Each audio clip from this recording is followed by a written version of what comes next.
So that maybe I can put it up.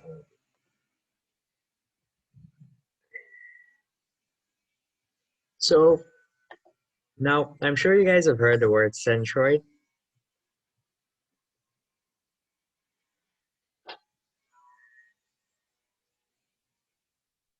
Asking?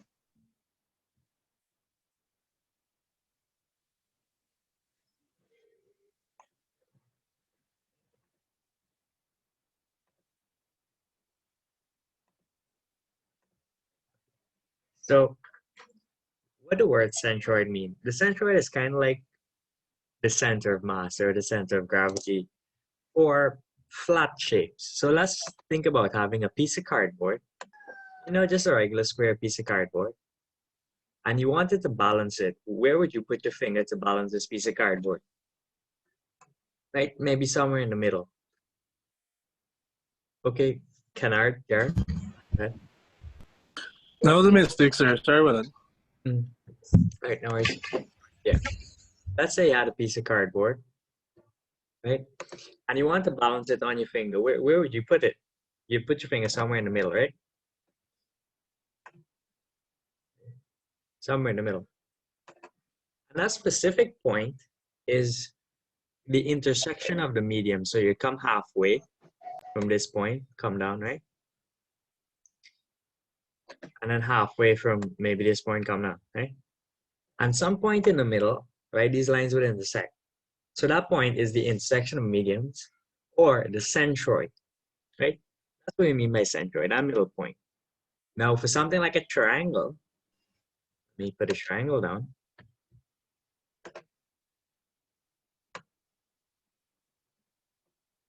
Triangle. The centroid for this triangle would again be the intersection of the medians, right? So maybe something a little bit different, like this, and like this, right?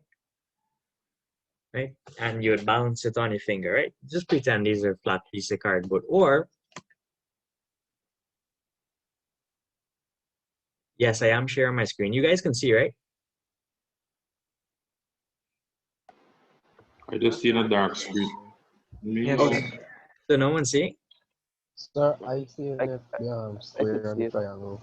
I You see see- it. So you guys seeing a square and triangle and stuff on paint, right? Yes, sir. Right, so the guys that aren't seeing, just I mean, play around with Zoom a little bit. Maybe it's something you need to click on. All right. Good. Probably left and come back. Okay, good.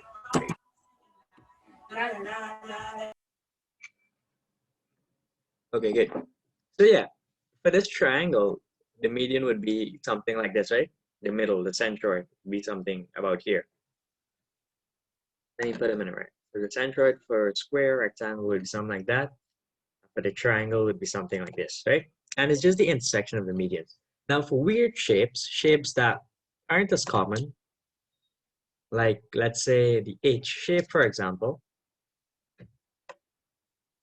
which is a question in this in class, right? So the H shape, let's draw H section.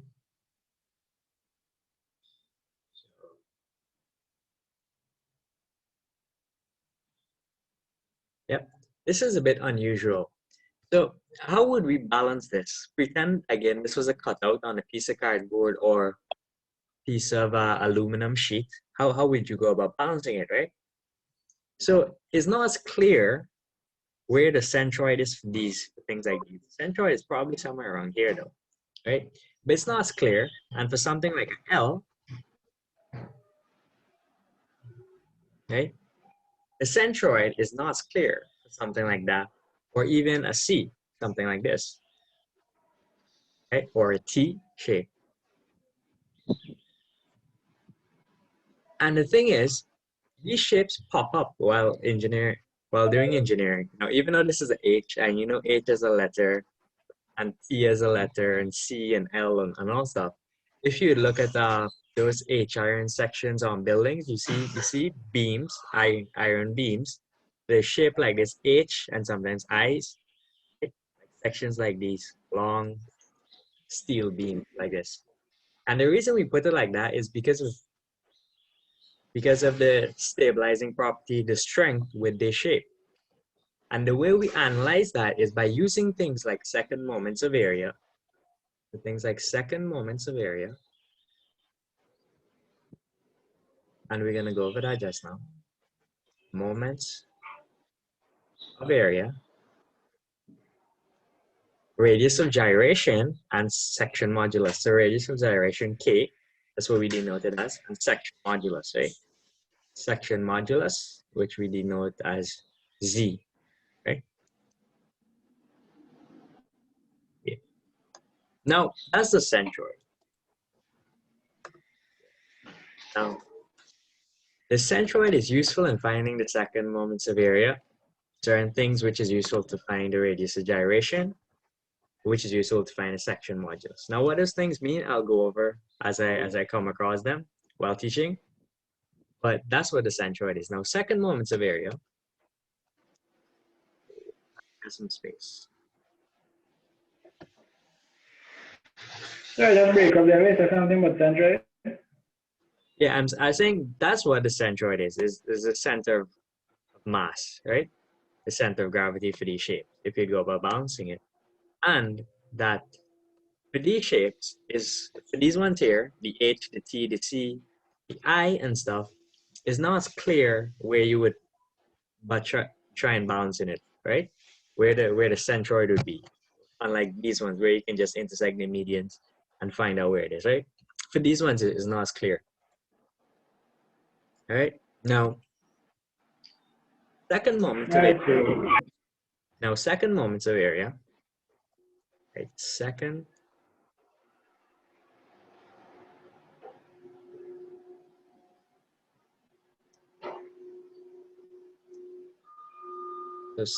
moments of area. Woman's mic is on.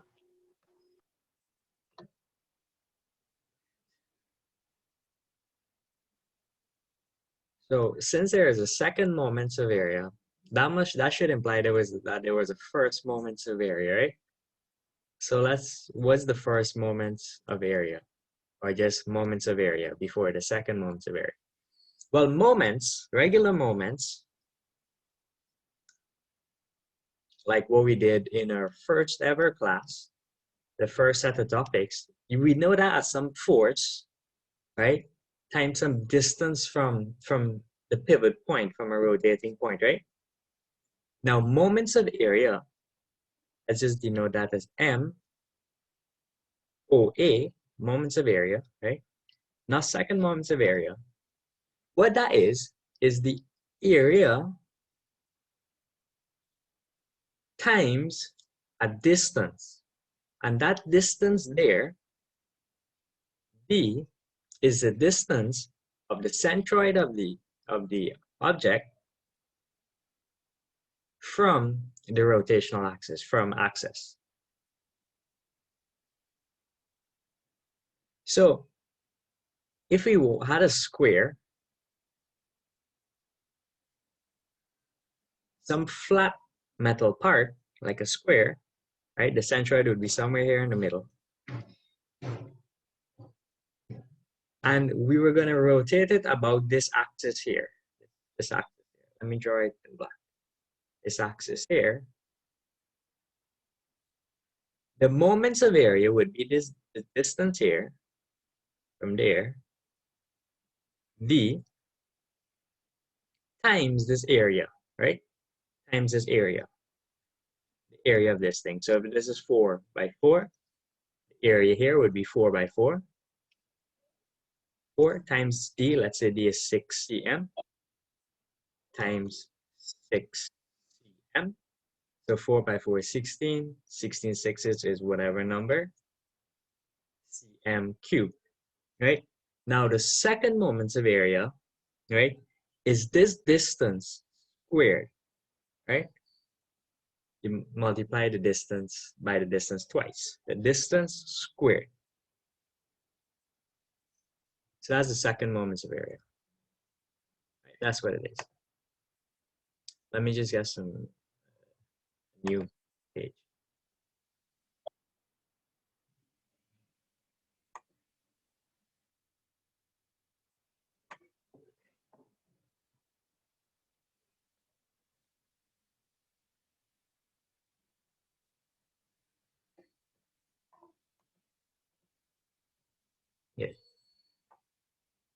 Now, second moments of area, as I was saying, second moments of area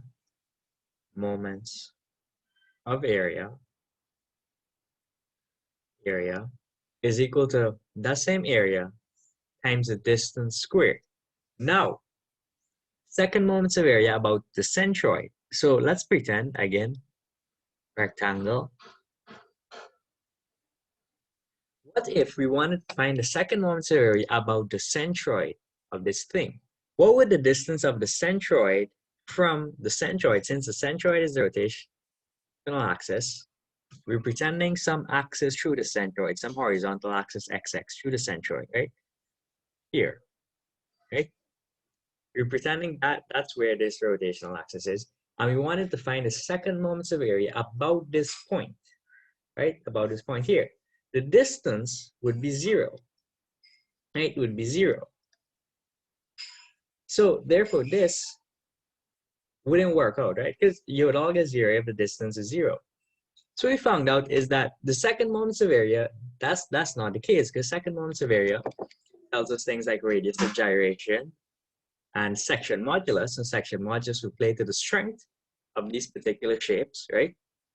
How when we would apply forces to them, how do it buckle? And we'd use this thing, we'd use second moments of area to figure out things like slenderness ratio, right? And things like column constants.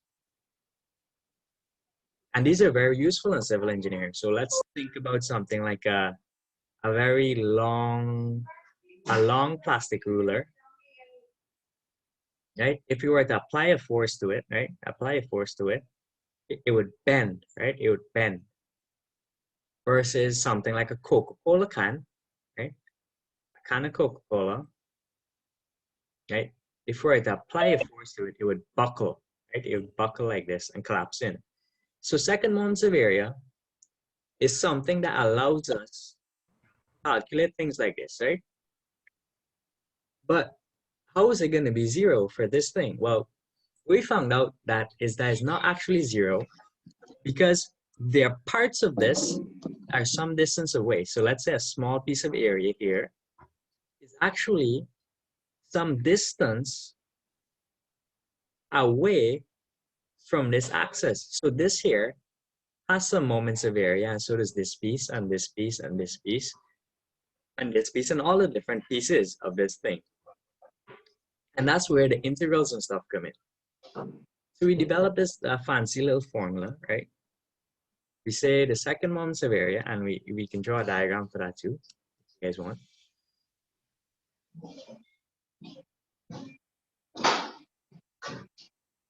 We developed a fancy thing, right? So let's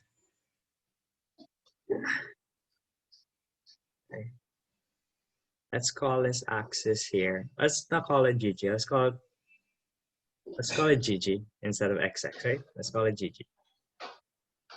And we're doing some part of area here.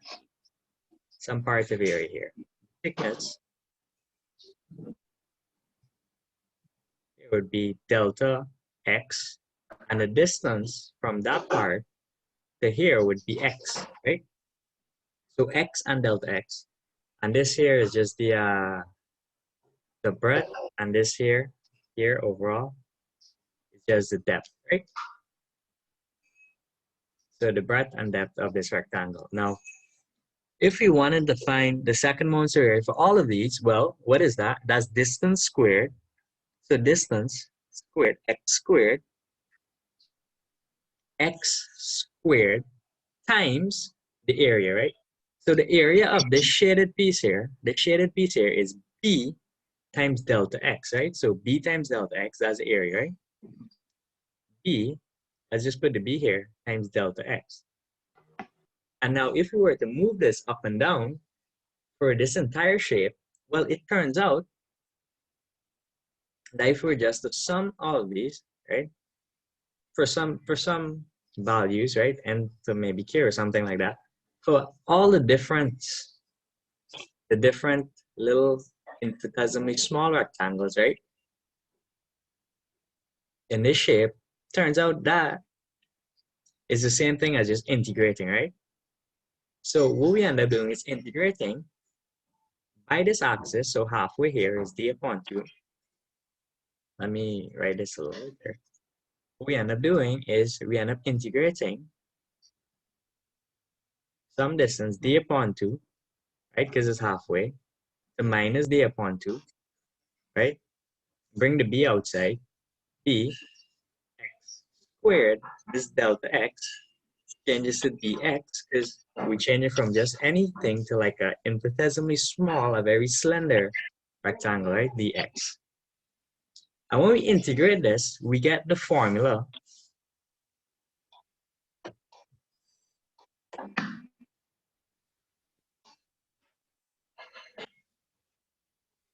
when we integrate this with these limits, we get the formula b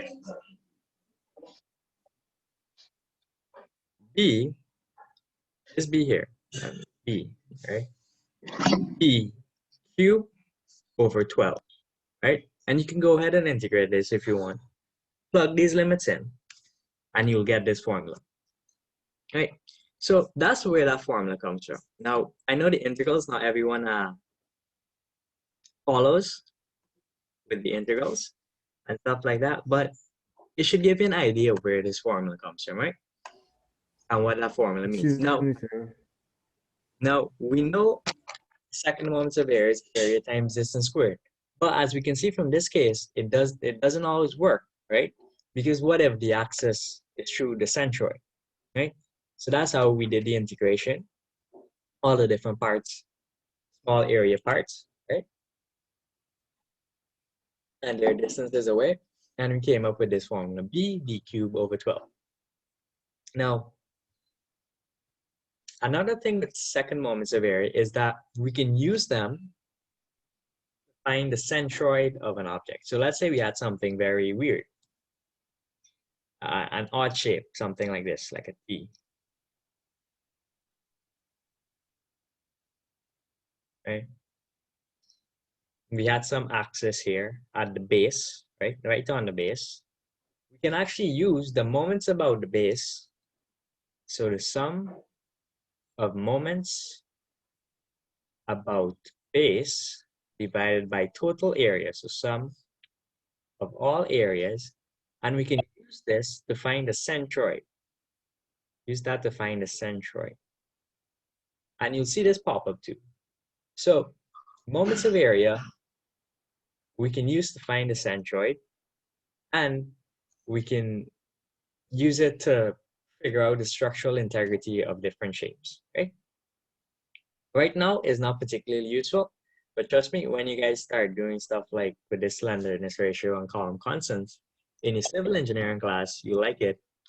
And even as a mechanical engineer with moments of inertia and stuff like that, you're gonna like second moments of area. All right, so Kennard, you can go ahead and ask a question. Excuse me, sir. So I saw you going over some formula just now with sigma, but I didn't get to like see it because it was knocked off for a second. So can you please go over that with sigma MAB, I think it is? Yeah. So what that's saying is that the moments of area of these parts of, let's say this is part 1 and part 2, right? Of this T shape. The moments of area, sum of these moments of area from this base, this line here, bottom here, divided by this sum of the areas of them, gives us the centroid. Gives us the centroid. Gives us where the centroid is, right? And it will give the centroid as some value, let's say y hat, which is the distance of the centroid from the base, right? So let's say the centroid is here. It would give us some value y hat. That's all that form is. I'll explain it more, and it'll probably make more sense throughout the question. But you can think of it as some sort of geometric weighted averaging of distances, their individual centroids, the area, the amount of area assigned to each centroid of each piece, and we're kind of doing a weighted average of them with this sigma divided by 8. And you'll develop an intuition to it as you move forward, right? And I'll go over the formula back when it pops up. All right, good. So for this first question, is very simple compared to the other two, but I want you guys to ask a lot of questions on this one, or make sure you understand everything, because the other ones are a bit more difficult, right? Good. So let's try and figure out things like second moments of area, radius of gyration, and section modulus for this. And we know why those things are useful, because structural integrity, and if we were to build this as part of a bigger system and trying to rotate it, radius of gyration would come into play and other things like that, right? Which would tell us how our system would perform. So these things are useful. And we're given a section and we want to find those things. We want to find K, right? Want to find K, which is radius of gyration, Z, which is section modulus, I, which is second moments of area, IXX, about an axis through the centroid, and IYY, right? About an axis through the centroid, but vertically, right? Vertically, right? So XX and YY, we just use that to denote horizontal and vertical axes through the centroid, right? And from time to time, you'll see thing IGG, right? Which we just use to denote random arbitrary axes, right? So if we're gonna say some axis towards the base, right, we just be G, right? It's just some arbitrary notation. And you can change it as you see fit. So we're trying to find these things for this shape. So when we look at this shape, what do we see? We see a big rectangle, 5 by 6, right? Is a dimension 5 by 6. And then we see some smaller rectangles here, right? So what we can do is we can think about this shape as being a big rectangle, and we subtract out these two smaller rectangles, right? Right? Good. Now this shape is easy because it's symmetrical, right? Let me get a different color.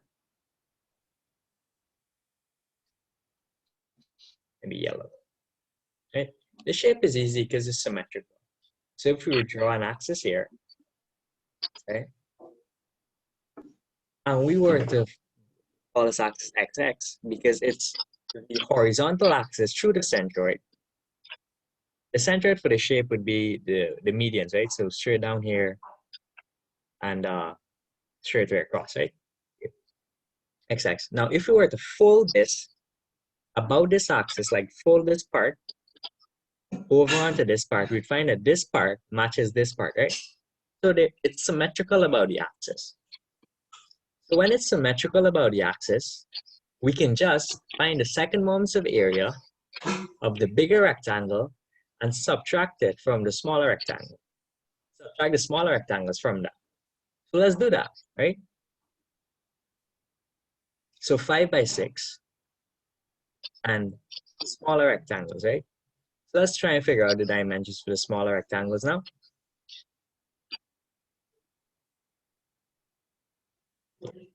This here, this thickness is 0.5, right? So 0.5 here, 0.5 here, that's 1. 6 minus 1. So this distance here should be 5, right?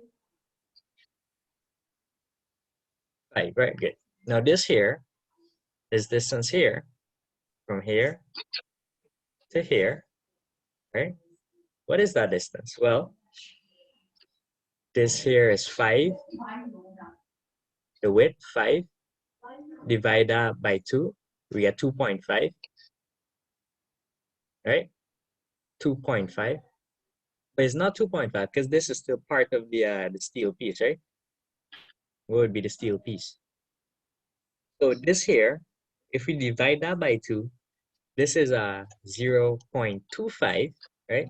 And we subtract the 0.25 from this 2.5. So we get this length here as 2.25. 2.25, right? Good. So we just get the dimensions of the rectangle, right? So let's go about finding second moments of area.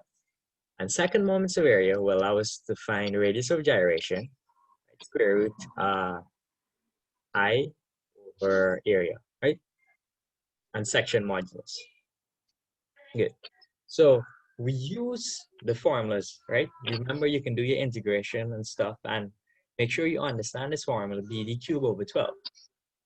But we already developed it, we already know it, and you can convince yourself of this on your own time and use this formula. So we plug in our values. The breadth is 5, right? The big triangle, 5, and the depth is 6. Right? So 5 by 6 cubed divided by 12. Plug this into a calculator and you get 90 cm to the power 4. Power 4 because second moments of area, right? Remember, area times a distance times another distance, so distance squared, right? So area is already cm squared and distance is cm squared, right?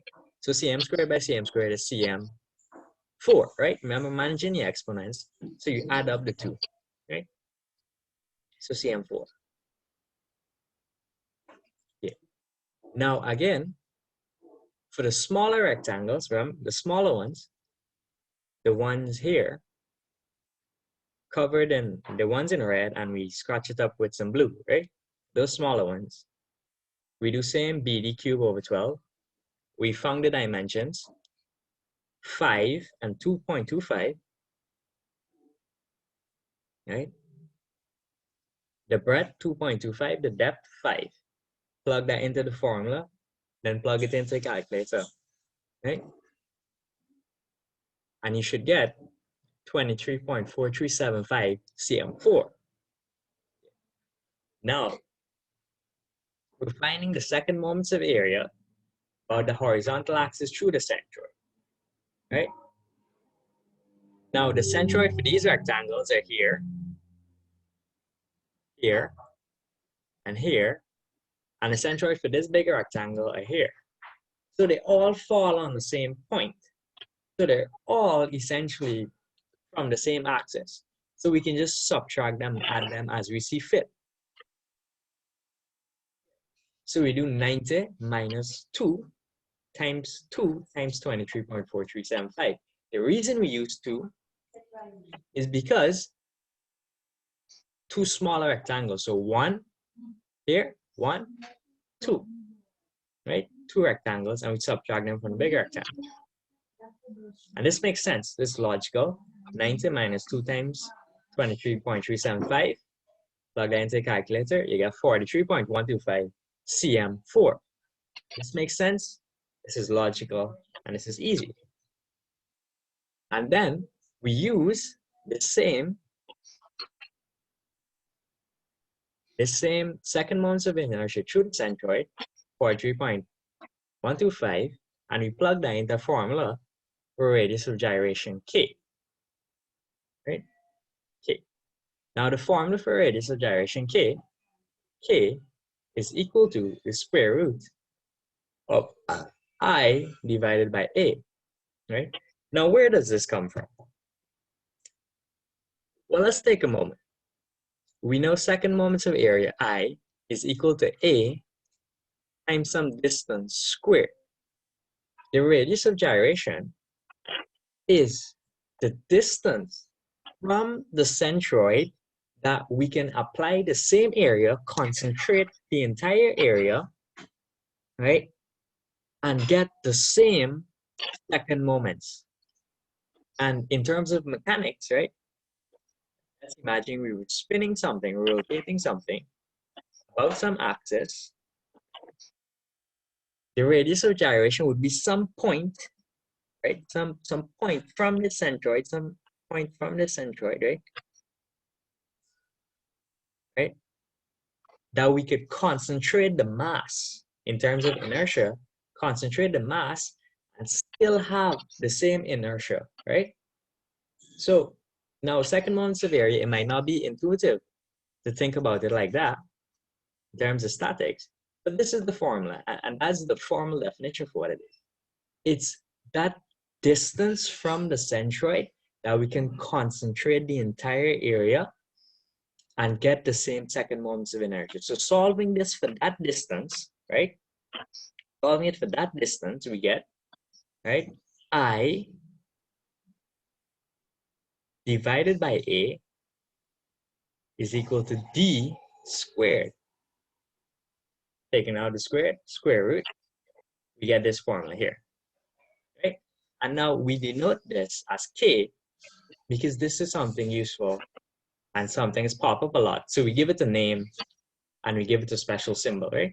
So Young's modulus E, you could call it anything, but we call it E because it's useful, right? So K is useful. Might not be useful right now, but it will be eventually, all right? Yeah.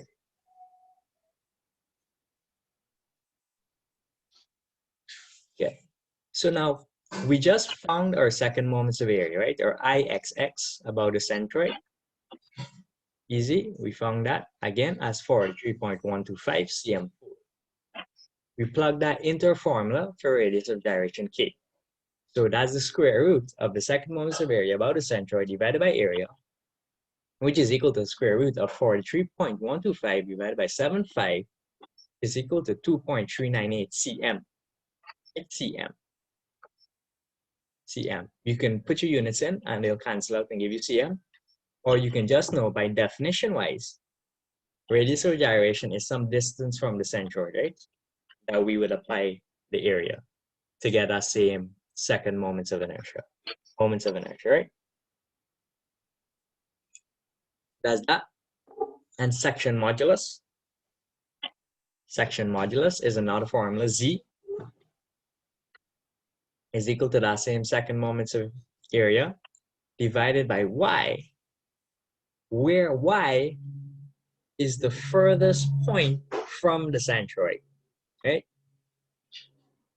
So let's look at what that means. Right? We got some long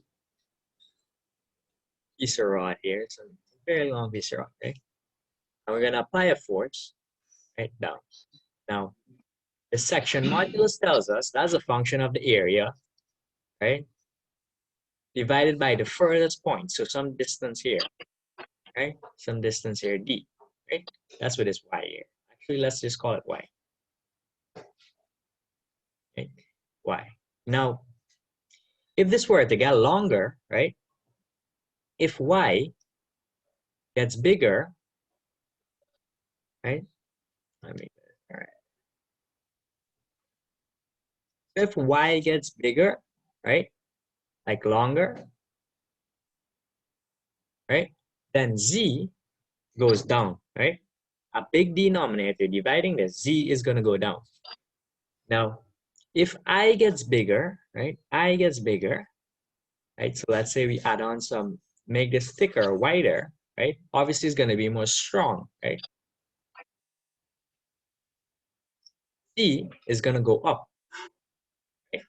Corresponding to this, because the numerator is gonna be bigger.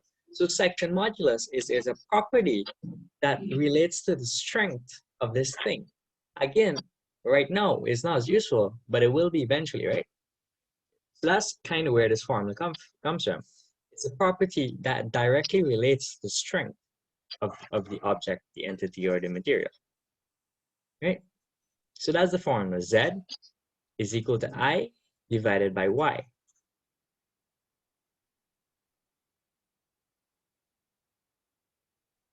Okay. Z is equal to I divided by Y. Plug in our values, our same 43.125 divided by 3. Now 3, where's that 3 comes from, right? Let's go all the way back up to our diagram. The distance from the centroid, right? So this here is 6, right? This here is 6. So the centroid is here halfway, right? So the furthest distance from that is 6 divided by 2, which is 3. Okay? Good. So 43.125 divided by 3 is equal to 14.375. And the units are cm3, right? cm4 divided by cm3. Right? Now, that's a lot to take in. So if you guys have any questions, ask now before I move on to part B. Okay, Kennard, go. Sir, sorry for bothering again, but can you please go over the Y part? The Y part. So Y this y here is the furthest point from the centroid, right? Yeah. And as I said, section modulus directly relates the strength of this object, right? So the furthest point from the centroid. So back up to the diagram. So if this length here is 6, right? So let me clean it up a little bit.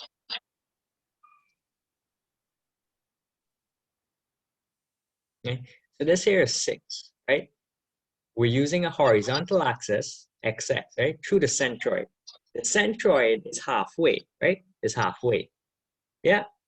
6 divided by 2, 3, some 0.3 up here, right? Right in the middle.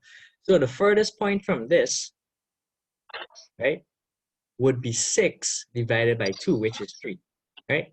So the distance from here to the end, the furthest point is 3. Or even here, if here was the furthest point, is also 3. All right, Kennard? Go ahead. You raise your hand again.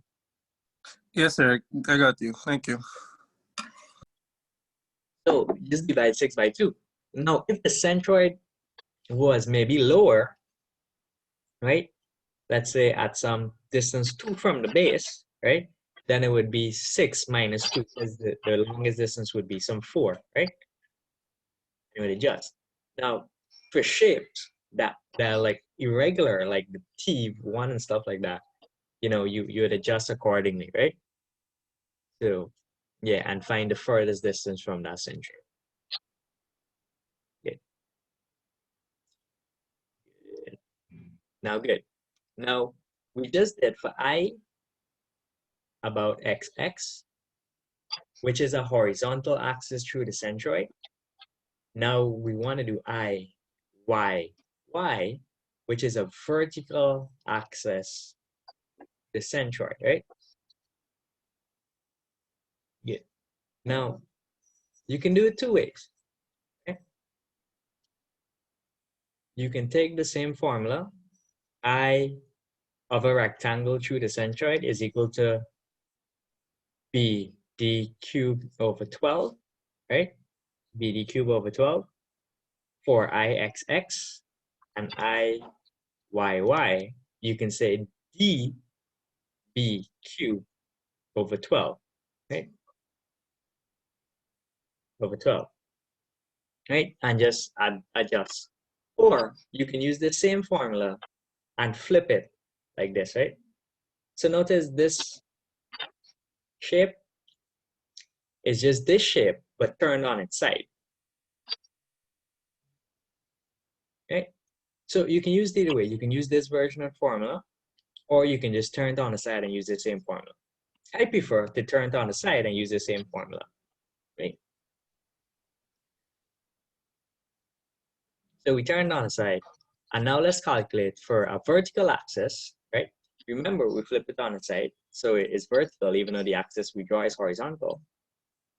For a vertical axis through the centroid. Again, if we were to fold this along this axis YY, right? Imagine this was a piece of paper, and this is the axis. If we were to fold it, right? What would happen? It would be symmetrical, right? This side is this side, this piece at the bottom here, this small piece, the same small piece, this piece here, this piece here. So we can do, you see, we can do the stuff we were doing before, right? We can do the same thing with rectangles, subtracting from rectangles, right? Okay. Now let's pick our rectangles. Well, we can't use this big rectangle minus these 2 small rectangles. Why we can't use that?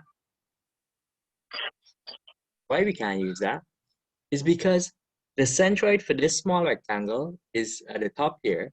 Centroid for this small rectangle is at the bottom here, and the centroid for the big rectangle is in the middle. And the axis we're using is running this way, right? This way, y to y. So the axis ain't on the same line. So we can't just do them and subtract them, because it wouldn't work like that. What we can do though, is we can break this up into 3 sections, right? Section 1, 2, and 3. And we notice that the rectangle here, right, the centroid falls there, here it falls right on this line, and here it falls on this line again. So all of them fall on that line. So we can use a regular formula, right, or a regular formula, BD cubed over 12 for these 3 rectangles. And instead of subtracting, because they're all gray, we can just add them up, right? 1, 2, 3. Another thing to notice is that this side is the same as this side, right? This is 5 depth. This is also 5 depth, right? The width here is 0.5. The width here is also 0.5, right? Now in here is also 0.5, right?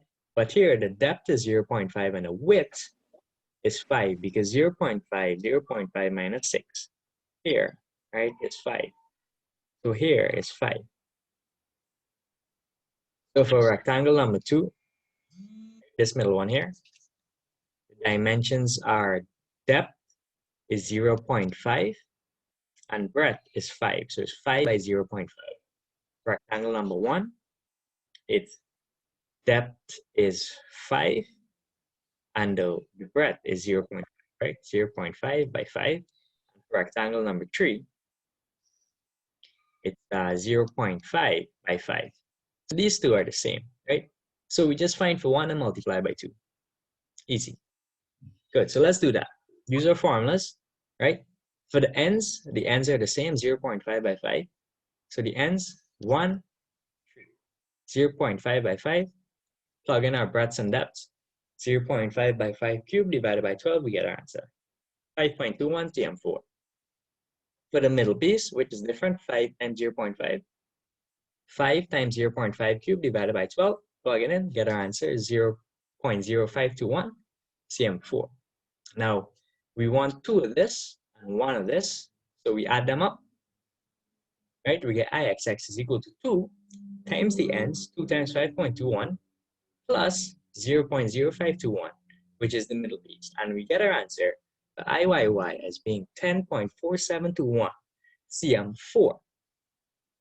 Use this to find the radius of gyration with respect to an axis running through the centroid vertically.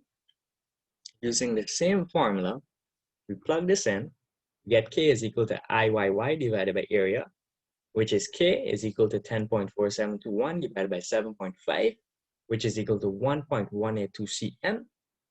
And again, for IYY, not IIX.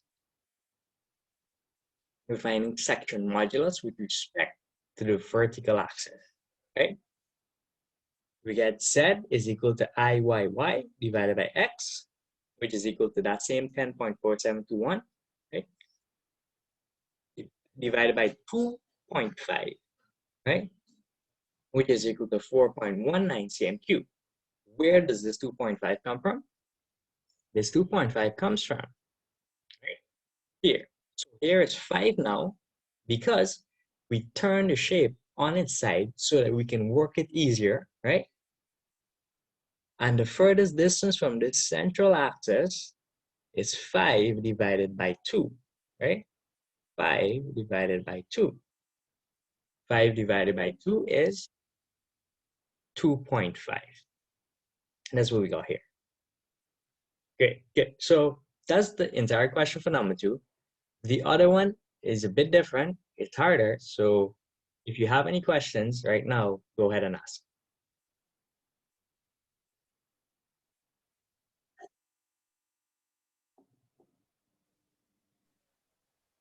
All right, good. So no questions. Sir, I think we should go through the parallel axis theorem also. Yeah, we're gonna come after that in the next question, right? All right. Good.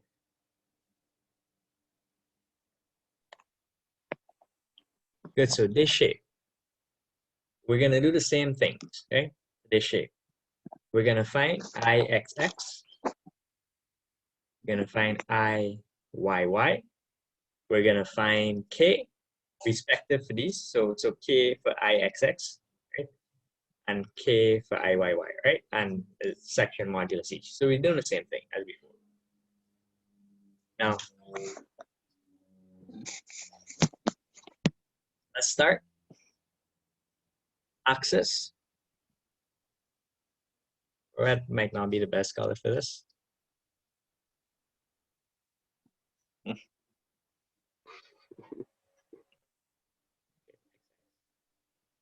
And again, Sir, you're sending this document to us, right? yeah, for sure. We're to fold this symmetrically about this axis, XX, right? This part is this part. This part here is this part here. So symmetrical about the axis. So that means you could probably do the subtraction and adding thing, right? We don't need to do the complicated table stuff, right? That you guys would have done with MIS, right? So the axis for this rectangle, great, that's the middle there, right? And the axis for this bigger rectangle is about the middle here, right? So they fall right on this line, which is good. That means we can do a regular little thing. Right, good. So dimensions, big rectangle, 10. The depth is 10 and the breadth is 3, right? So 3 by 10, right? Big rectangle. Smaller rectangle here is the breadth is 0.5 minus 3, so 2.5 times this is 0.375, this is 0.375, right? So 0.375 plus 0.375 is 0.725 minus that from 10. 725 from 10 is 9.275. Yeah? You guys calculate along with me, and if I make a mistake, tell me, right? There's 9.25. Okay, good. 25. 9.25. Good. So we have a dimensions and we do a regular stuff, right? Good. Now, a good shortcut is it's nice when you know math, right? So you see this thing and this stuff look weird, right? But it's actually the same thing we were doing, right?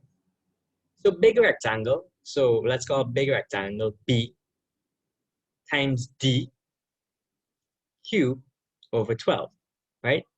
And we take that and we subtract out the smaller rectangle, right? So small b cubed over 12. Subtract, right? Now we know math, so we know this is just 12 b d cubed minus b d cubed, right? And we can put in our dimensions. So instead of working it one rectangle, two rectangle, subtract this value from this value, we just use this formula here. Big B cubed minus small d cubed divided by 12, right? So you plug in our values, right? 3 by 10 cubed, 3000 minus 2.5 by 9.25 cubed, and that's some value, and divided by 12. Plug all into the calculator, 85.114 cm4. Right? Now, obviously, you could do for large rectangle, small rectangle, and subtract, and that's fine also, right? That's perfectly fine if you want to do large rectangle, small rectangle, and subtract, right? Or you can just use this shortcut, plug all the values in, and calculate 85.114, right? Whichever one works for you, whichever one you can remember, right? Good. So having found that value, it's easy, right? Radius of gyration, formula times the area, 3 by 10 minus 2.5 times 9.25. That's the area of the entire shape, right? That's the area of this entire shape, right? Big rectangle minus small rectangle, we get the area of this shape. Area of this shape.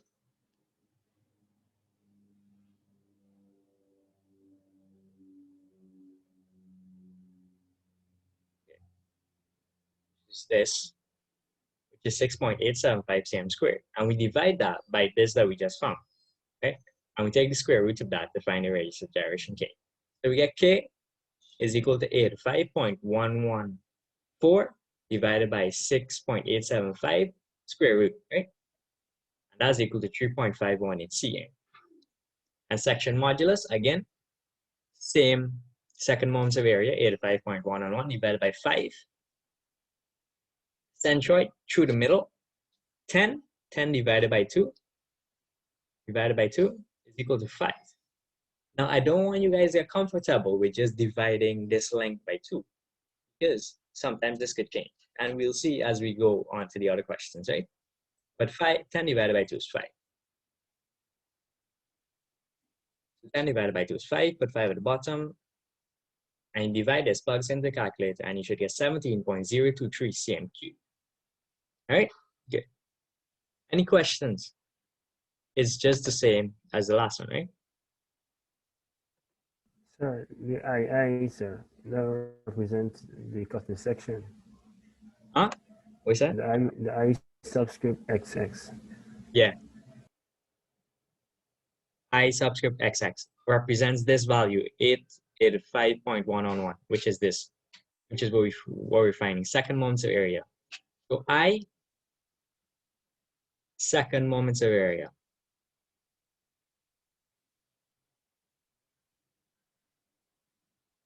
That's what it is. XX is the name that we generally give the horizontal axis through the centroid.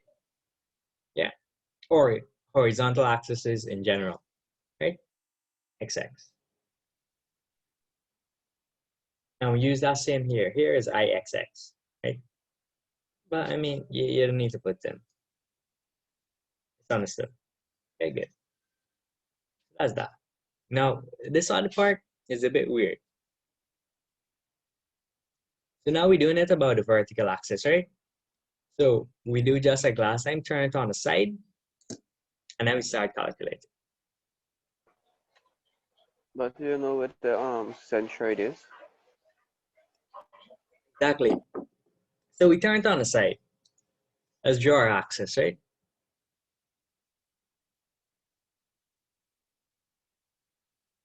Let's draw our axis, YY. YY. And let's fold it. Fold this part onto this. This part is not equal to this part. This part is not equal to this part. No, right? Not working out, right? Something wrong. Wrong. So it's not symmetrical about the axis. Therefore, we can't get away with what we've been doing with that easy thing, right? Subtracting rectangles. So we can't do big rectangle and small rectangle because the centroids don't fall on the same axis, right? So the centroid for this is going to be somewhere around here, right? And the centroid for the bigger rectangle is going to be somewhere around here, right? So they don't fall on the same YY axis. And the centroid for these smaller rectangles are going to be here and here, and this bottom one is going to be here. So we found we can't catch a break, right? We don't have a pair that we could use or triplet that we can use to do the easy way. So therefore, we need to find another axis where we can reference all three rectangles, and then from there calculate the centroid, and then use the parallel axis theorem, which I will go over, right, to convert it to moments about the centroid, right? So that sounds like a lot of work, and it's tedious. It's not difficult, it's tedious. And I'll show you how to do that now, right? So it's not symmetrical, and when it's not symmetrical about this axis, then we got to do the work in, right? Good. So what we're gonna do, we're gonna form some new axis along the base, right? And we're gonna call this G, right? Just some arbitrary name, GG. So IGG, good. And we want moments about this base, about this axis here. And we know moments about this base, if it's not from the centroid, if it's from the centroid, we do that d cubed over 12, right? But if it's from some axis, we can just do area and the distance of here. The centroid is here. We can just do the distance from that to the base, right? Times this area, whatever this A is, right? So it will be D by A. And if the second moments of area is D squared by A, right?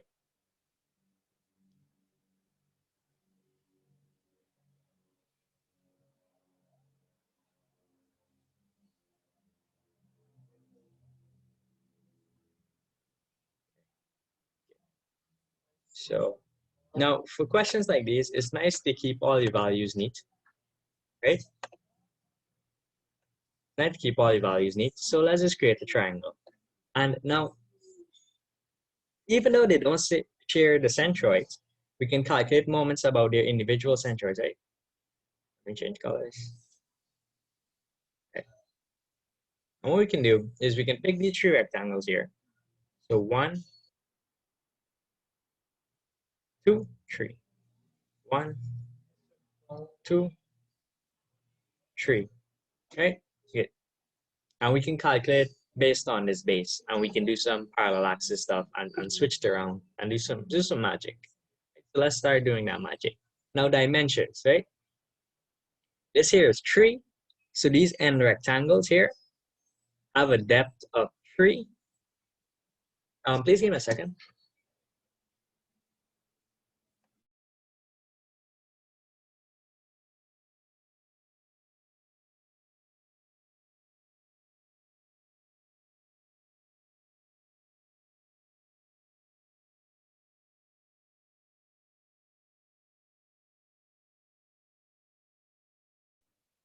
Yeah.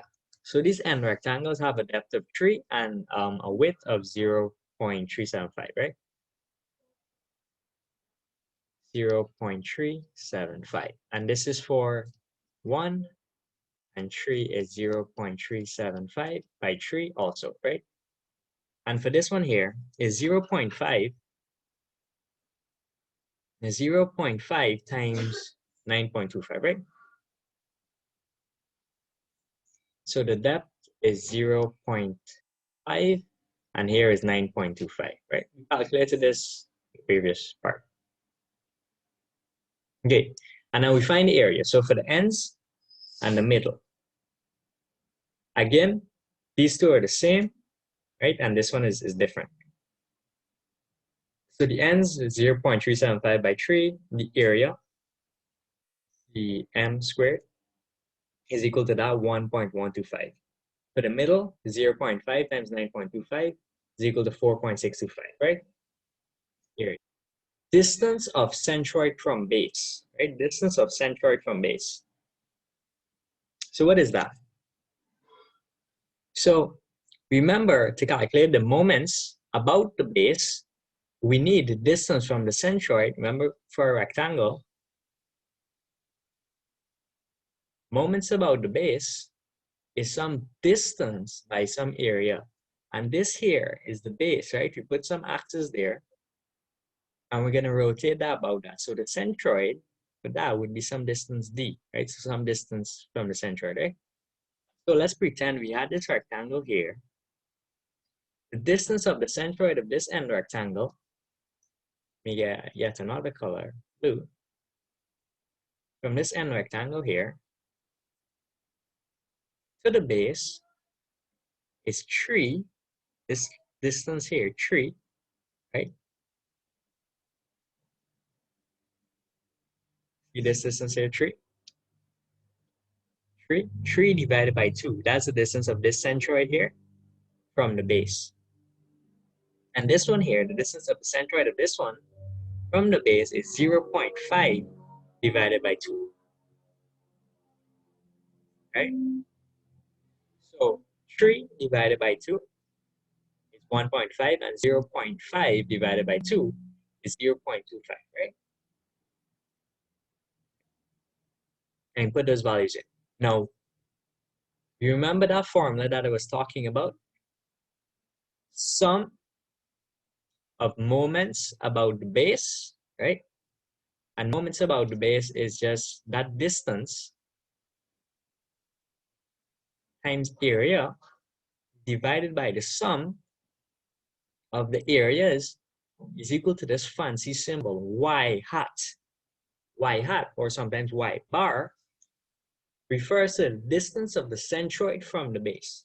So now, what we're doing is we're using these distances and these areas, and we're calculating moments about the base. So moments about the base, cm cube, right? Because the moments about base, not second moments, right?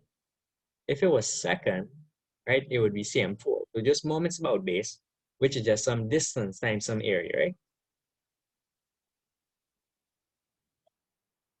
Right? Okay. So we multiply this 1.125 times this 1.5, right? And we get 1.69. We multiply the 4.625 times 0.25, and we get this, right? 1.156. So we multiply those, right? Distance by area, right? So, and this here is your distance, and this here is your area. Right? So we multiply those and we get this. Now, what we're doing is we're taking the moments about the base of these and we're dividing it by the area. So essentially what's that helping us find is the distance of the centroid. Let's say the centroid of this entire shape is somewhere like here. Somewhere here. It's not directly on 0.25, but maybe somewhere like here, right? Yeah. Somewhere along here. Because it's a weird balance point, it's a weird shape, and the balance point is not in the middle like the rest, right? So finding that distance requires some math, and they came up with this formula, which is some geometric average, some geometric weighted average of the areas times their distances from a fixed point outside, which is the base, divided by the area, which is the averaging part, right? So when you would average a certain numbers, you'd got the sum of all the values of all the scores of students in a test, right? Times the number of students, and then you would divide that by the number of students, right? So that's kind of like this. We're doing all the distances times their individual weights, all the areas, and then we're dividing it by the area, right? So it's like we're averaging out all these distances and areas, and we're finding the centroid, okay? So that's this formula, right? So we take the moments about the base, we add them up, right? Remember, two ends and one middle. So two ends, 1.69 times 2 plus the middle, 1.156, and we get 4.536 cm cubed. Right? Now, the total area, again, we add these up, 1.125, 4.625, two of the ends, one of the middle, 2 times 1.125 plus 4.625 is equal to 6.875. We plug these two values into our formula here, right? Dividing, right? 4.536 divided by 6.875, and we get 0.6 cm. Now, we see they got a lot of questions in the chat. So let me check that.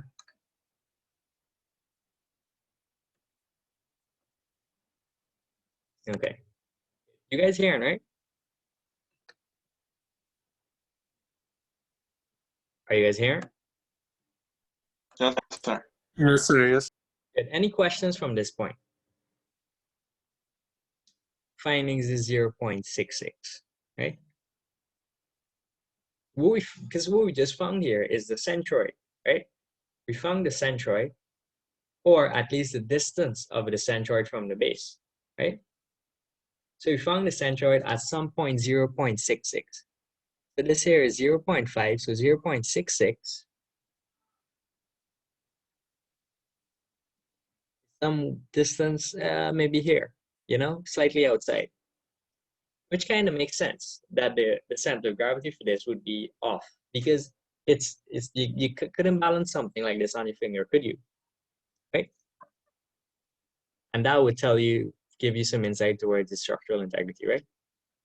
So the distance of centroid from base is 0.66 cm. Okay, good. Now, using the vertical axis through the centroid, okay, we want to find IYY, right? We want to find IYY. But we can't do that. But maybe now we can, since we found the centroid. So what we can do now, find the moments for all of these ones, right? For all of these ones. And then use the parallel axis theorem, right? Some IgG plus some area times some distance squared, right? And go over the just now and convert, right? So let's find them about their individual centroids. So each rectangle has its own centroid, right? Here, here, and here. Yeah. Now these two fall on the same line, and this one doesn't. So we can do these two, convert one, and that means we convert the other, right? And this one will convert individually. So we're doing them about their individual centroids. So BD cubed over 12, right? 0.375 for the ends times 3. Again, our dimensions. 0.375 times 3. 0.5 times 9.25, right? Plug in, find our values. BD cubed over 12, okay? 9.25 times 0.5 cubed divided by 12. And we got our answer. 0.844 cm4 and 0.096 cm4. Those are answers. And that's the moments of area about their individual centroids, right? Individual, right? Because they all don't share the same centroid. So what we need to do is we need to convert them using the parallel axis theory. And this is the parallel axis theory. It says, when converting moments of area from one axis to the other, what we do, let's say some new axis, right? I based on some new axis, I prime, that would be equal to the old I, right? Plus area times distance squared.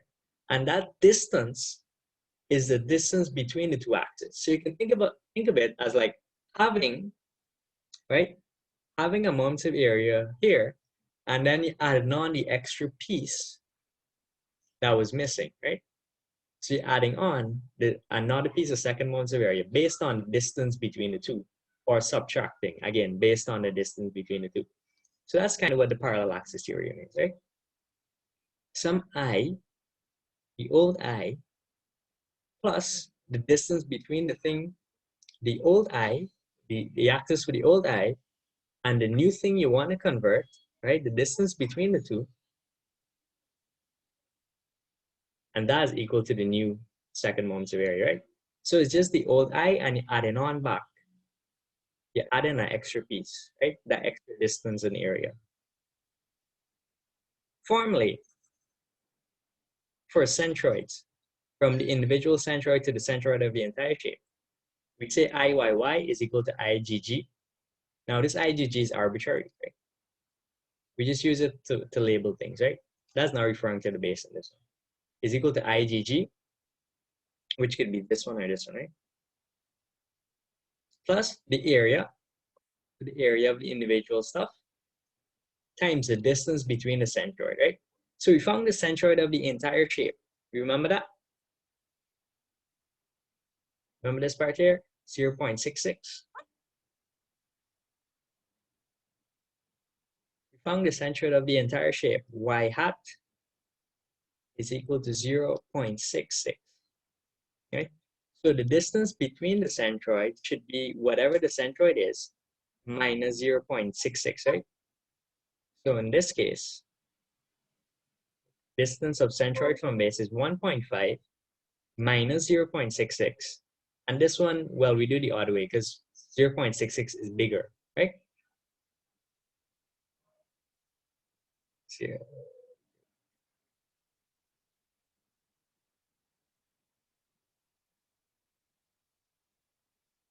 So 1.5 minus 0.66, that should give us 0.84.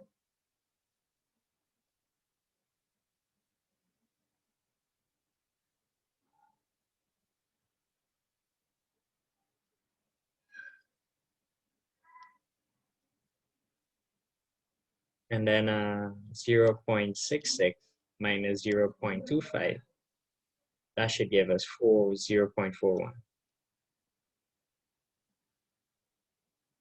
Right? Okay.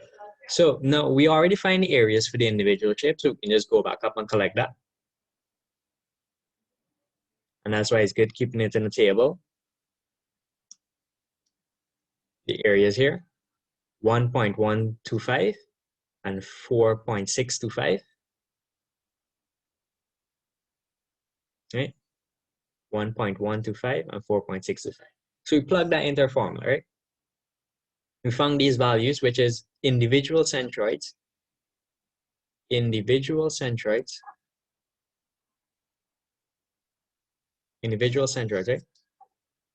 And we're using the parallel axis theorem to convert between the two. And we found the distances of the centroid of the entire shape here. Right? Good. So for the ends is 0.844, 0.844 plus the area of one of the ends times 0.84, which is the distance, and that 0.84 is squared, right? Always remember squared. Plug that into your calculator, and that's equal to 1.638 cm4. For the middle piece, 0.096 plus 4.625 times 0.41 squared, and that's equal to 0.8735 cm4, right? Always remember the square. And we calculate the 0.41 here. And that's how we find second moments of area for something that isn't symmetrical about the axis through the center, right? Sir, could you please repeat the parallax arrow thing? Okay, yeah. Parallel axis theorem. So this is it here. If I can highlight it. This is it here. So Okay, sir. well, it's equal to this new area, this new second moments of area. So the one you want to find, right? So let's say you have some second moments of area based about some axis, right? Again, GG, and you want to find it based about some axis YY, right? We would do,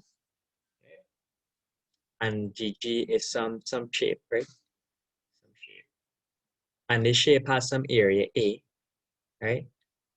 Right. So we would do, so I for GG, so IGG, right?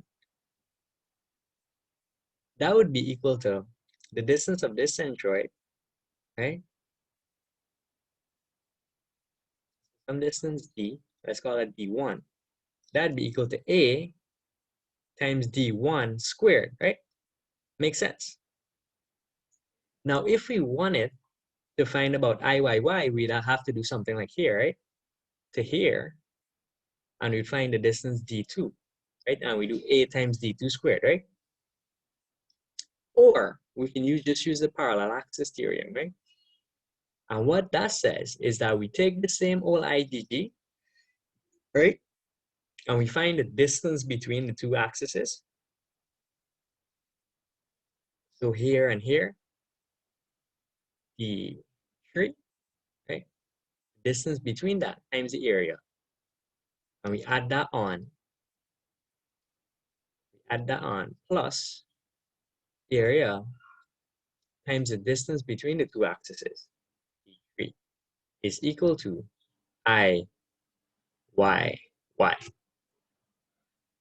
And that's the parallel axis theorem. Is a way of shifting the moments of area from one axis to another. And remember, here, we are finding second moments of area about the individual centroids, right? So here, we had the 3 rectangles, right? And each of them had their own centroid. This one had a centroid here. Let me put this in yellow. This one had a centroid here. and this one had a centroid here, and this one had a centroid here. All of them didn't fall on the same line. So we calculated them about their individual centroids, right? And you remember the centroid for the entire shape is somewhere around here, 0.66, right? 0.66, right? So what we do is we took the distance of these centroids here. So the distance of centroid from base, now we get 1.5 and 0.25, right? And we subtract 0.66 from them, right? And we got some values, and we know the areas of them here and here, here and here,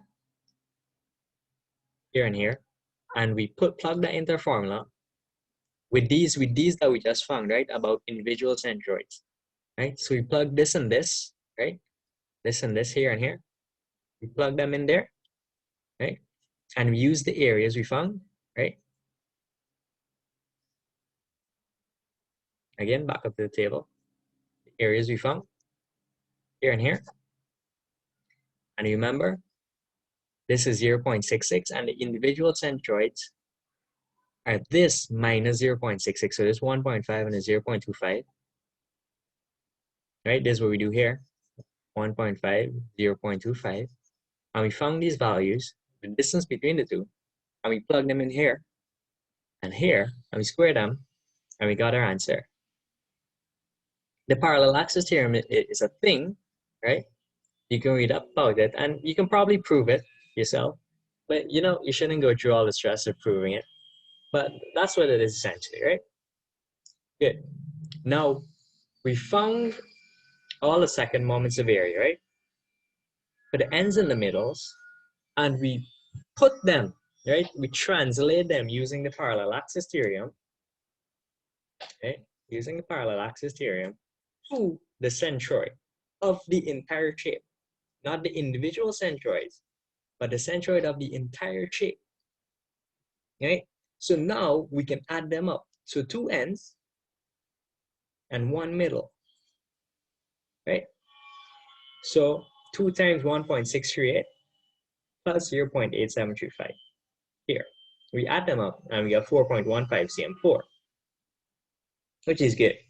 And then from here, radius of gyration, easy, right? Same formula, 4.15 divided by area of the entire shape, right? Total area. You can always scroll back up and get that. Total area, we add up the areas here, 6.875, right? Good. And then just plug that in, right? And we have 0.77 cm. And section modulus, now, you remember all the time we were dividing by 2? We had 10 divided by 2, and 6 divided by 2, and this was 5, and this was 3, and I told you guys not to get comfortable doing this divided by 2, because the centroids can change. This is why. Because now the centroid is 0.66, right?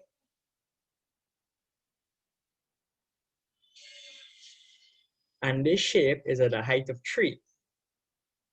So from here to here is 3, and the centroid is down here, 0.66. So therefore, this distance here is 3 minus 0.66. So probably something like 2.434. Yeah, something like that. Yeah. So we put that in, 3 minus 0.66, and we divide the second moments of area by that. 4.15 divided by 3 minus 0.66 is equal to 1.77 cm3. Right? Now this question is very different from the first one we worked. And that's just because it's not symmetrical about the centroid, right? We can't just find the middle point and fold it in half and it works. Right? It's not symmetrical like that. So we had to do some maneuvering and manipulating to make sure our math works out, right? Now, any questions on this? Sorry, I have a question, sir. On the parallel axis theorem, right? You just Yeah. move back, right?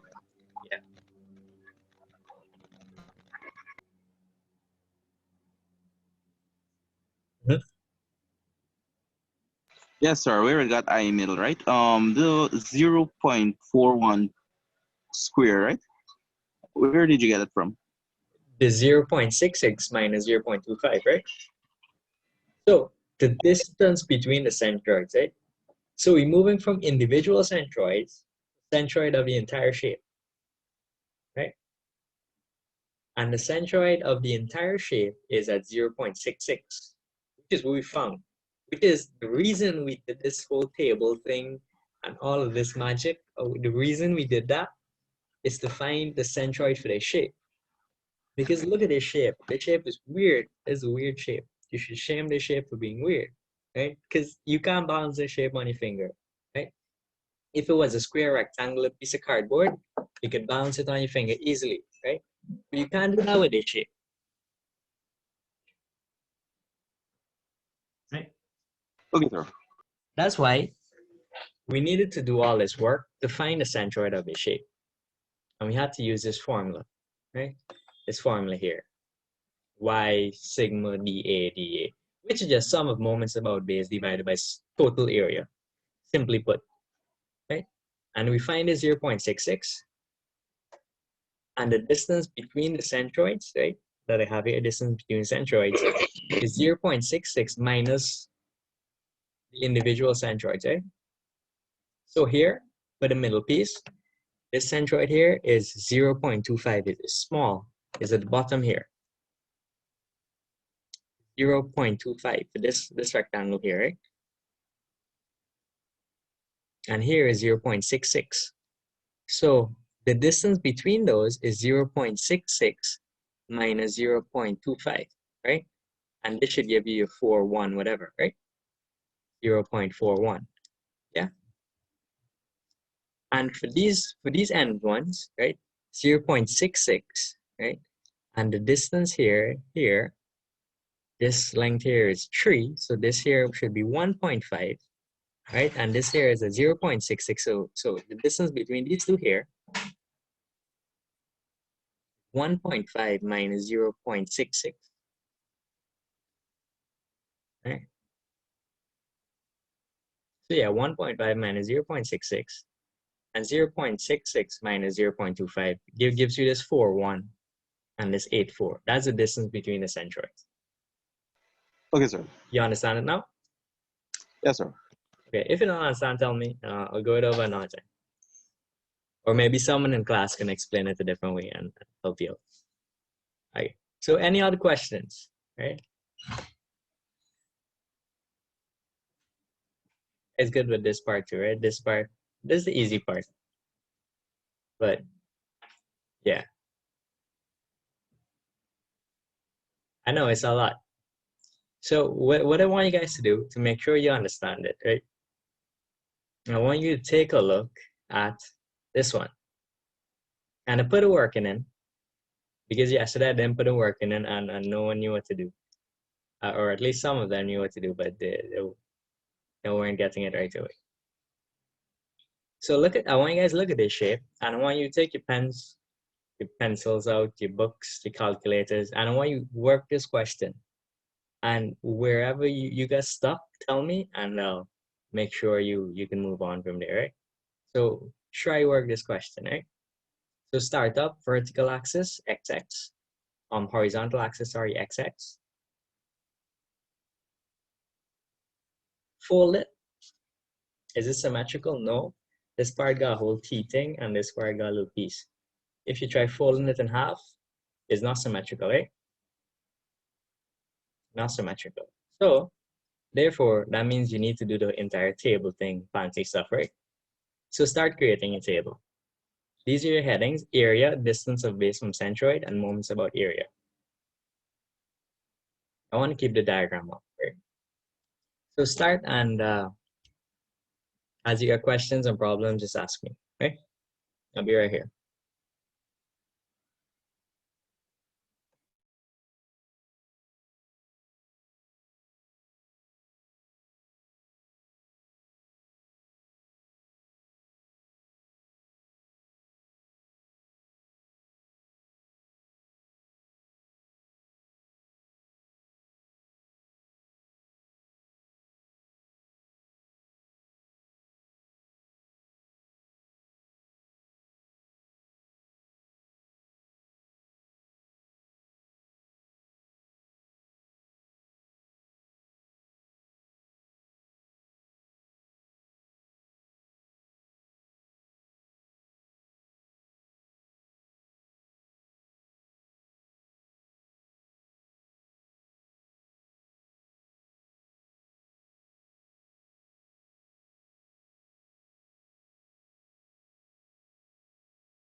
What is a 0.625?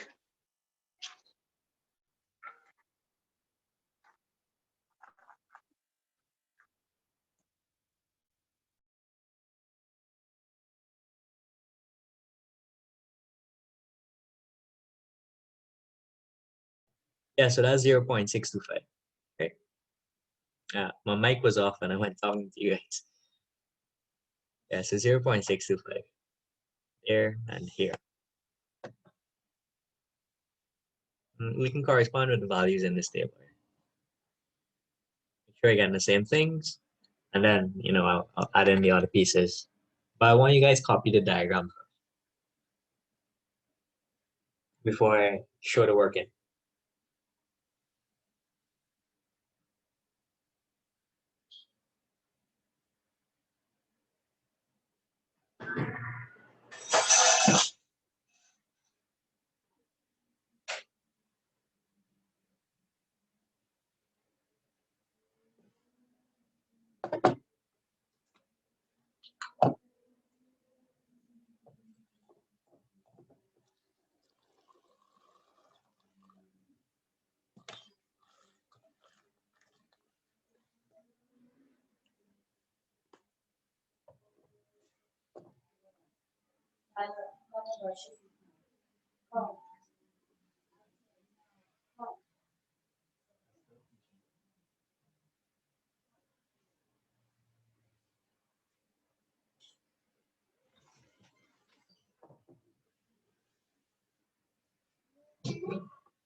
So you guys come along good? Getting these answers here?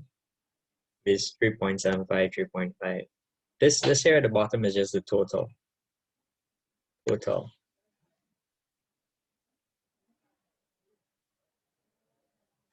You guys got any same answers, right?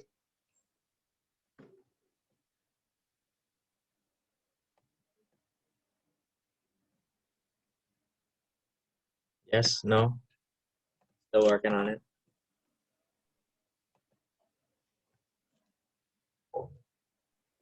The question was to find the moment, not the second moment. IXX, IYY. The same thing we've been doing all the time, right? So this is just the table to start off. Yeah? Did you guys copy the diagram?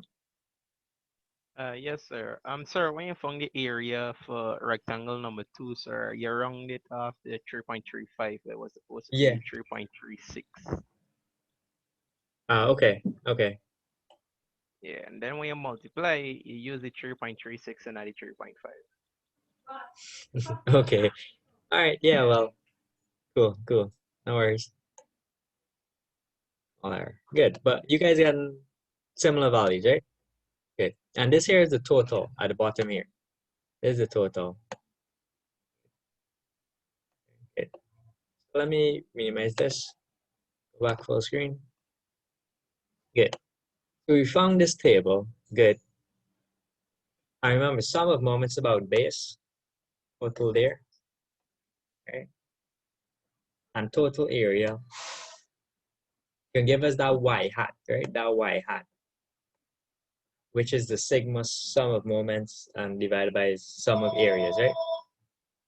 So this y hat is 4.27.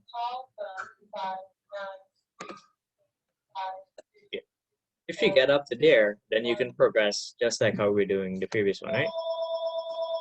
So y hat 4.27.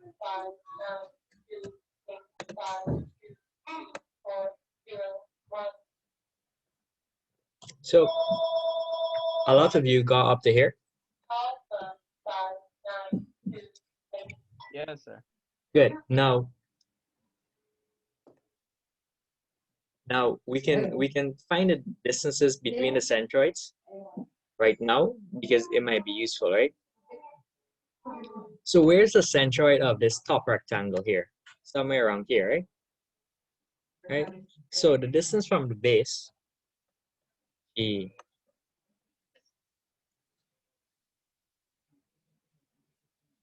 right? Distance from here, this centroid here, right? For this top piece. Well, that's what did I find as 5.9 something, some correct, right? 5.69. 5.69. Now, how I did that, right, is what I did, this is 6, and we subtract half of the 0.625. So we take 6 minus 0.625 divided by 2, right? And we get this, right? That's the distances between the cent. Well, that's the distance from the centroid to the base for this one.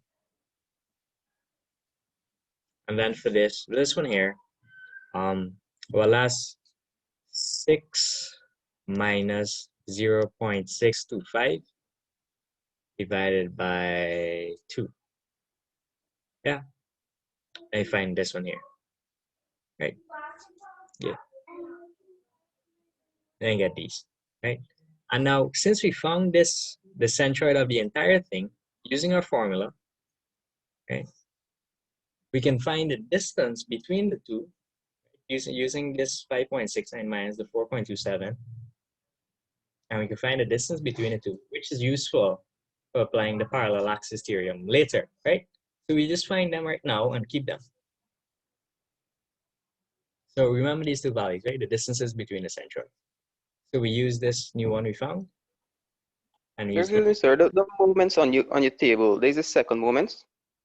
no, this regular moments. Oh, this is the first moment. Yeah. So this is CM Oh, cubed, right? CM cubed. CM cubed. Yeah. Good. And regular moments is part of the formula for finding the centroid, right? For finding this y hat. Yeah. So it's regular moments, the sum of the regular moments of area divided by total area, right? Then you find distance from base. Now the vertical axis through the centroid individual rectangles, right? Individual rectangles, centroid of the individual rectangles, use BD12 formulas for a dimension 6 times 0.625, right? Dimensions again, 6 times 0.625 and whatever. So work this part now. You should get these answers also. And then we apply the parallel axis theorem with these values we found, right? This 1.42 and 1.58. And we know the areas because they're inside our table, right? So apply the parallel axis theorem and tell me if you get these four answers. Doop, doop, and then apply it, and then your final big answer, 24.135. Yes, sir. From the second moments individual about the individual centroid to be the same as yours. Good. I'm about to find the second moments.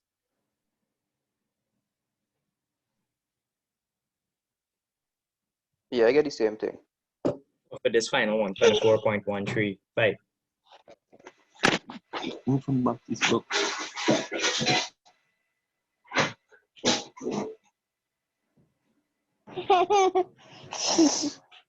I don't know, babies, just take this class. Yeah, so you got us to 4.135. Who am I talking? Right so far, yes, sir. All right, so anyone? Sorry, you find me individual moments first. Now they're going to find the centroid of the All right, shape well, itself. yeah, well, we'll go ahead. Go ahead and you think I remember add up because it's just top and bottom, and we didn't do any subtracting, right? Yeah. Add up, follow. Anyone else lost? Anyone in reach this point as yet? Tell me where you get stuck, and I can help you through that.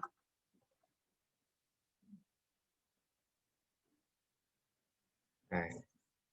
Well, I guess not everyone's working this question. Some people just want to collect the handouts and then work it by this. All right.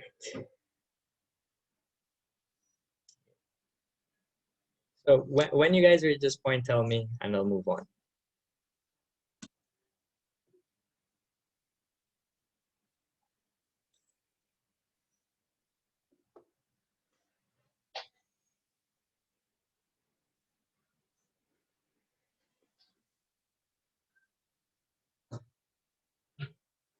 Yeah, yes, sir. There's the part of the axis theorem part you have to use, yeah. Good, and then you Moving add them the up. centroid from the- Good, and then you add them up, and you get a 24. But yeah, this is what adding up this do. You just move the centroid from the individual one to the actual centroid of the entire shape. Okay, good. And then you add up, and you get this 24, right? Yeah. Good.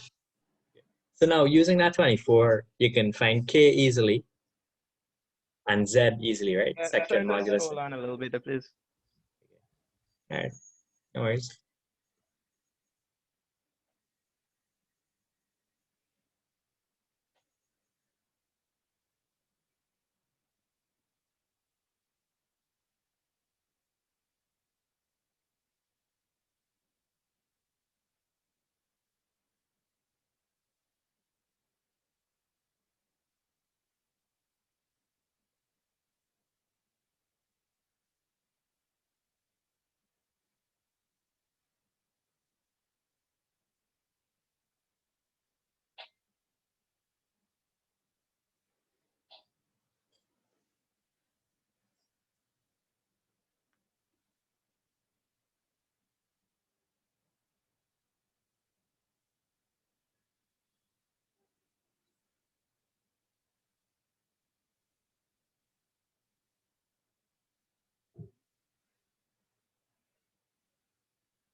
Yes, sir. Found IXS to be the 24.135. Good. Good.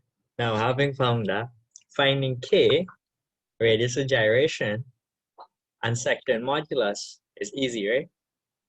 You just apply the formulas. Right? You put that 24.135 here, right? You put that in the formulas. Now, the area of this shape we found, right? So you can always go back up to our table and collect that 7.1 or from here, or when we apply the calculations, right? Just go back up and collect that. And we also want to collect this 4.27, right? So we collect that 7.11. And we plug that into our formula for radius of gyration, square root of I divided by area. We found that it's fine, 1.842. Good. Yes, sir. Good. Now, the section modulus, 4.27. Now, the reason we did that is because let's go up to the shape, right?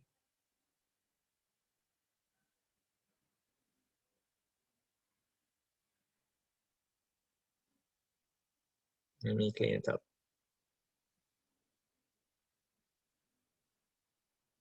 So now 4.27 is the distance of the centroid of this thing from the base, right? That's 4.27. So this is 6, 4.27 is somewhere around here, right? 4.27.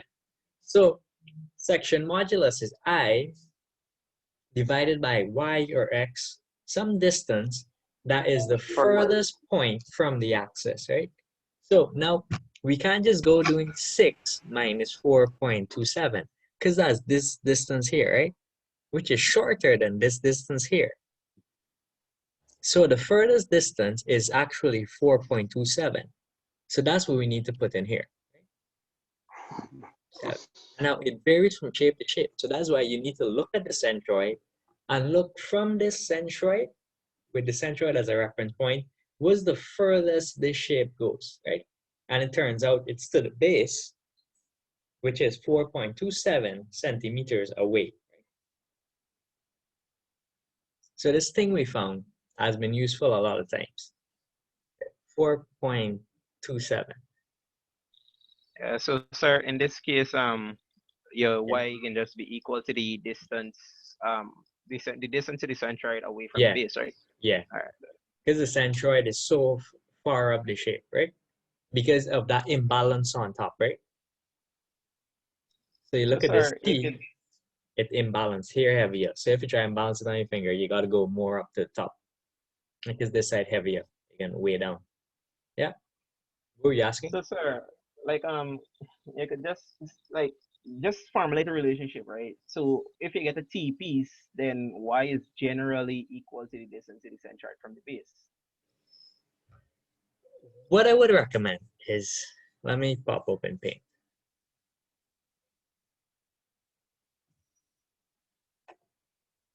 A new piece. T pieces, yeah, for sure. Do that.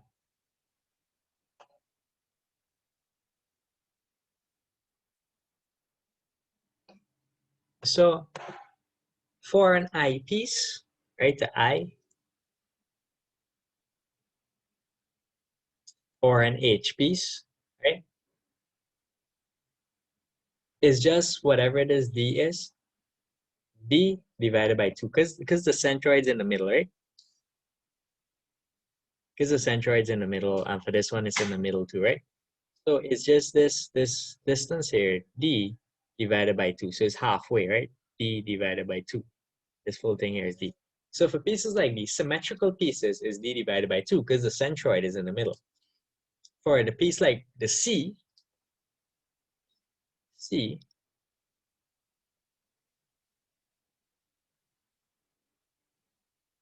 see, right?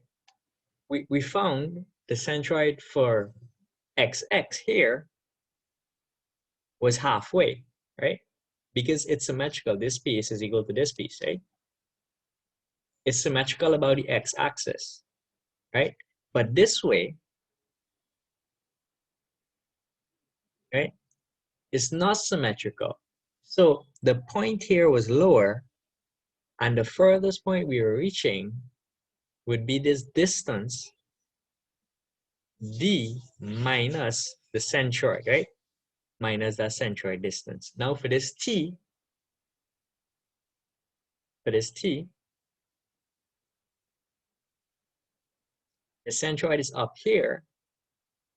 So the distance furthest from the shape, like we're reaching out towards the ends of the shape, would actually be the distance, this distance d, okay?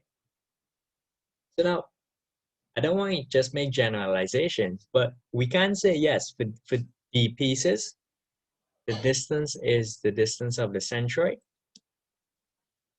So this here is the distance of the centroid, right? Up to the centroid.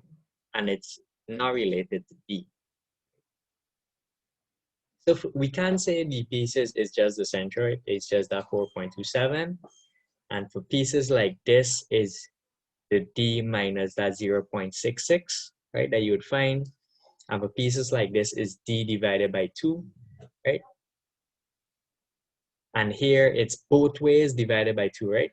We can't generalize it like that, but you know, remember when you encounter something that's oddly shaped, maybe a L piece, okay, that you remember the concept and you remember what it actually is, right? Because generalization can cause you to make mistakes sometimes, right? But these are the shapes we went through. And Mrs. obviously, if she has a test on this, I don't know whether or not she will, she'll bring something similar to what we went through, okay? All right, good. So that's all I have for you. Okay? If there are any more questions, go ahead. If not, that's all. You guys can go ahead and leave. All right? Good. Enjoy the rest of your day. Sorry, you didn't have to find for IYY? That's part B. I didn't put that in. You could do that for homework, right? IYY for homework. Do that for homework. But it's the same thing, right? So we do. So, sir, Flip the shape we on the side. mentioned, yes, sir. We could do the BD cube plus BD cube over 12, right? And just Where? add for the two rectangles. Yes. Why is that though? Tell me why. Well, sir, because when you turn it on the side, right, the It's symmetrical. centroid, yeah, The it just centroid runs for the. straight through the center of both of them. So when you fold it, it's the same thing. Good, good, good. So you learned something. Yes, sir. All right, good. Right? Good. And the centroids align on this axis. That's good. That's good. And so to do it, check it up, and the answers are in the handout, right? So the handout, Okay, scroll along to the end of the handout. The handout missing, right? And you can check back your work. Good. All right, good. Enjoy the rest of the day, guys. You too.